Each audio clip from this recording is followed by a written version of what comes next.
ప్రజలు మధ్యతరగతి పేద ప్రజలు ఏదైనా షాప్ పెట్టుకొని వాళ్ళ జీవితం అందరం ఈ కూటమి ప్రభుత్వానికి సపోర్ట్ ఇవ్వడానికి పెట్టాం. మినిస్టర్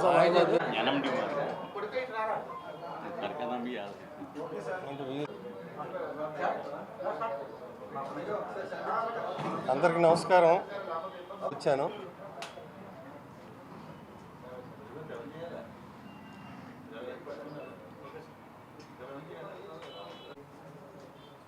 మా ముస్లిం పెద్దలు కొంతమంది నేను అమెరికా నుంచి వచ్చిన తర్వాత కలిసి, సార్ మన కార్యక్రమాలు ఎన్నో ఉన్నాయి, ఈ కార్యక్రమాలన్నీ జరగాలి కాబట్టి ఏదో ఒక నిర్ణయం తీసుకుంటే బాగుంటుంది అని వాళ్ళ ప్రోద్బలంతో వెయిట్ చేస్తూ ఉంటే 2 రోజుల క్రితం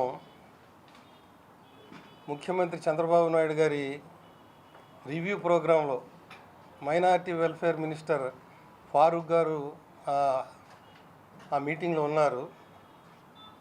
ఆ రివ్యూ తర్వాత మైనారిటీల కోసం ఏం చేస్తామనేది ఒక పత్రికలకి కొన్ని విషయాలు రిలీజ్ చేశారు.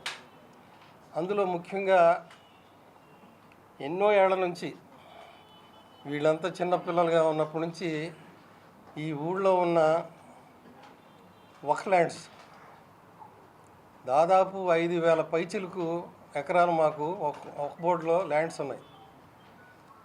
ఇవి మినిమం 5,000 కోట్లు ఉంటుంది, అంతే కదండి మినిమం. తర్వాత 5,000 కోట్ల రూపాయలు ఖరీదు చేసే ల్యాండ్స్ ఉన్నాయి మాకు, కానీ అన్ని ఎకరాంతం అవి ఉన్నాయి. చాలాసార్లు చాలామందికి చెప్పాం.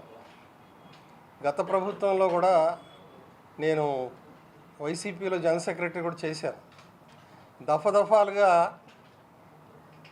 మైనార్టీల సమస్యలే కాకుండా అనేక సమస్యల మీద చెప్తా ఉంటే పట్టించుకోలే. చిన్న విషయం చెప్తాను. నేను ఎలక్షన్ ఒక 5-6 నెలల ముందు ఎవరైతే ఇక్కడ సామంతరాజు ఉంటారో వారికి నేను చెప్పాను, సార్ పరిస్థితి బాగలేదు, ఫీల్ గుడ్ ఫ్యాక్టర్ లేదు, మీరు కింద గ్రౌండ్ లెవెల్ నుంచి వచ్చిన కార్యకర్తగా నా అభిప్రాయం అది అంటే, ఎందుకు బాగలేదని అడిగారు. ఎందుకు బాగలేదంటే, మీరు ఎంతన్నా చేయండి sir, common man should feel happy. మీరేం చేశారు? మా ఎన్టీ రామారావు దేశంలోనే మొదటిసారిగా పెట్టిన హెల్త్ యూనివర్సిటీని ఆయన పేరు తొలగించడం అనేది ప్రజలు బయటికి చెప్పకపోవచ్చు, కానీ చాలా బాధాకరమైన విషయం సార్. వైఎస్ఆర్ పేరు పెట్టాలంటే ఇంకో చోట పెడదాం, ఇంకో యూనివర్సిటీ పెట్టండి, దానికి వైఎస్ఆర్ పెట్టండి. అంతేగాని మహానుభావుడు ఎవరైతే ఈ రాష్ట్రానికి అనేక కార్యక్రమాలు చేసి వెళ్ళిపోయాడో ఆయన పేరుతో తొలగించడం మాత్రం చాలామంది హర్ట్ అవుతున్నారని చెప్పాను. ఆయన అక్కడ చెప్పారో లేదో నాకు తెలియదు, దాని మీద స్పందన లేదు. రెండోది చెప్పాను, విఐపి రోడ్ అనేది చాలా ప్రశస్తమైన రోడ్ సార్. దాని మీద ప్రజలందరూ ఆక్రందనలు చేస్తున్నారు. అటు జనసేన వాళ్ళు కానీ బీజేపీ వాళ్ళు కానీ అక్కడ ధర్నాలు కూడా చేస్తున్నారు. వాళ్ళందరూ చేయకముందు నేను అప్పటి సిపి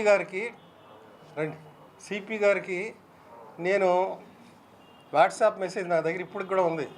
అయ్యా సిపి గారు, ఒక ఇంపార్టెంట్ రోడ్డుని మీరు బ్లాక్ చేయటం అనేది, రోజుకి కొన్ని వేల మంది అటు పాసర్స్ ఉంటారు, వాళ్ళందరినీ మీరు ఇబ్బంది పెడతా ఉన్నారంటే ఆయన అసమర్థతని వ్యక్తం చేశాడు, ఇనిబిలిటీని. తర్వాత నేను ఇక్కడ ఉన్న మా ఇన్ఛార్జ్ గారికి వెళ్ళి చెప్పాను, అయ్యా ఇది మంచిది కాదు, అది తొలగించండి అని. కానీ రెస్పాన్స్ లేదు. ఇంకోసారి సడన్గా ఒకరోజు నాకు తెలిసింది, మన బీచ్ రోడ్లో వ్యూ పాయింట్ ఉంది, కలాం వ్యూ పాయింట్ అని మన మాజీ ప్రెసిడెంట్ గారి పేరున. సడన్గా ఒకరోజు దాన్ని తీసేసి వైఎస్ఆర్ వ్యూ పాయింట్ అన్నారు. మళ్ళీ వెళ్ళాను, సార్ ఏంటి సార్ ఇదంతా, మీరు మీరు ప్రజలకు పనిచేయాలనే ఆతృతలో ఉన్నారు ముఖ్యమంత్రి గారు అని చెప్పారు. మరి ఇటువంటి కార్యక్రమాలు ఎందుకు చేయాలి సార్ అని అడిగాను. ఒక వ్యవస్థ ఎలా నడిచిందంటే ఆ రోజుల్లో మీకు తెలియదే ఉంది. ఏదన్నా ఊళ్ళో సమస్య వస్తే మినిస్టర్కి అధికారాలు లేవు, ఎమ్మెల్యే గారికి అధికారాలు లేవు, ప్రజా ప్రతినిధులకి అధికారం లేకుండా వాళ్ళు కూడా మరి అలా నిలబడిపోవాల్సిన పరిస్థితి వచ్చింది. సరే, అది పక్కన పెడదాం.